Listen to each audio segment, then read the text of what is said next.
Shalom saudaraku yang dikasihi Tuhan. Hari ini kita memulai seri renungan tanda-tanda iman yang dewasa. Iman yang dewasa adalah tujuan pertumbuhan rohani setiap orang percaya. Allah tidak menghendaki kita tetap tinggal dalam kerohanian yang kekanak-kanakan, tetapi bertumbuh menjadi serupa dengan Kristus. Mari kita membaca Efesus 4 ayat 14 dan 15. Sehingga kita bukan lagi anak-anak yang diombang-ambingkan oleh rupa-rupa angin pengajaran, oleh permainan palsu manusia dalam kelicikan mereka yang menyesatkan, tetapi dengan teguh berpegang kepada kebenaran di dalam kasih, kita bertumbuh di dalam segala hal ke arah Dia, Kristus, yang adalah kepala. Paulus menekankan bahwa tanda iman yang dewasa adalah tidak mudah digoyahkan, melainkan bertumbuh menuju Kristus sebagai kepala. Pertama, iman yang dewasa tidak mudah diombang-ambingkan. Paulus menggambarkan orang Kristen yang masih kanak-kanak rohani seperti perahu kecil di tengah lautan, mudah terombang-ambing oleh gelombang. Gelombang itu adalah rupa-rupa angin pengajaran, yaitu ajaran-ajaran yang tidak sesuai dengan kebenaran Injil. Orang Kristen yang masih kanak-kanak rohani biasanya cepat percaya pada sesuatu yang baru, populer, atau kelihatan spektakuler tanpa menyelidiki kebenaran Alkitabnya. Tetapi orang Kristen yang dewasa imannya justru menilai setiap pengajaran dengan terang firman, sebagaimana yang dilakukan jemaat di Berea. Kisah Para Rasul 17 ayat 11. Gereja yang sehat membutuhkan jemaat yang dewasa, yang tidak gampang terseret arus dunia atau pengajaran sesat. Kedua, iman yang dewasa berpegang teguh pada kebenaran dengan kasih.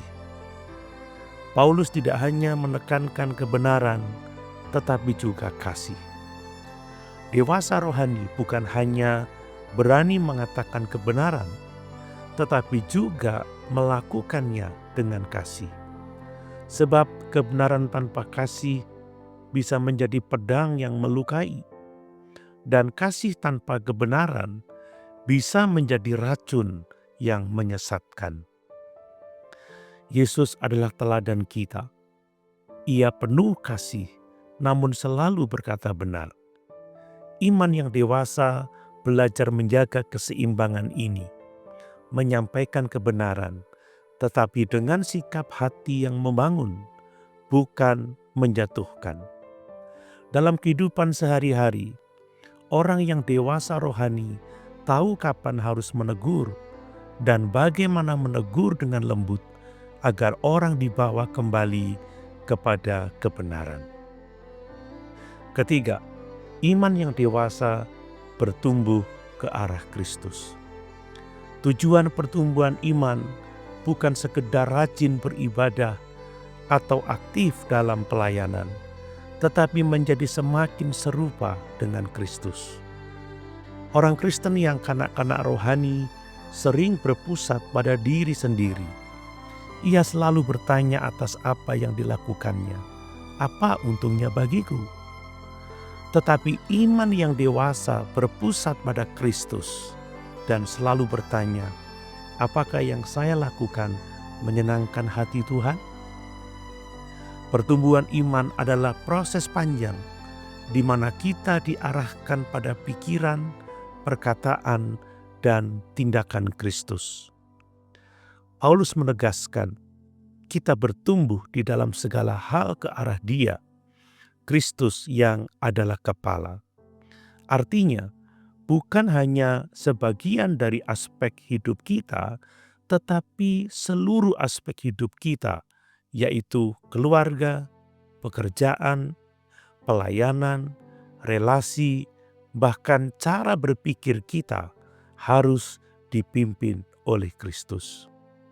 Iman yang dewasa akan menghasilkan hidup yang makin memancarkan kasih, kesabaran, pengendalian diri, dan kerendahan hati seperti Kristus.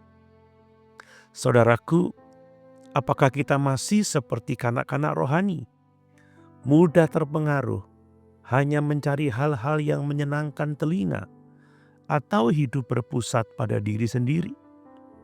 Mari kita berpegang pada kebenaran dengan kasih dan setiap hari bertumbuh ke arah Kristus.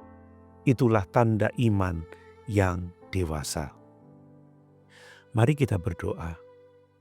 Tuhan Yesus, aku rindu bertumbuh menjadi dewasa dalam iman. Tolong aku agar tidak mudah diombang-ambingkan oleh berbagai angin pengajaran, tetapi berpegang teguh pada kebenaran-Mu dalam kasih, dan bertumbuh semakin serupa dengan Engkau. Dalam nama-Mu aku berdoa. Amin.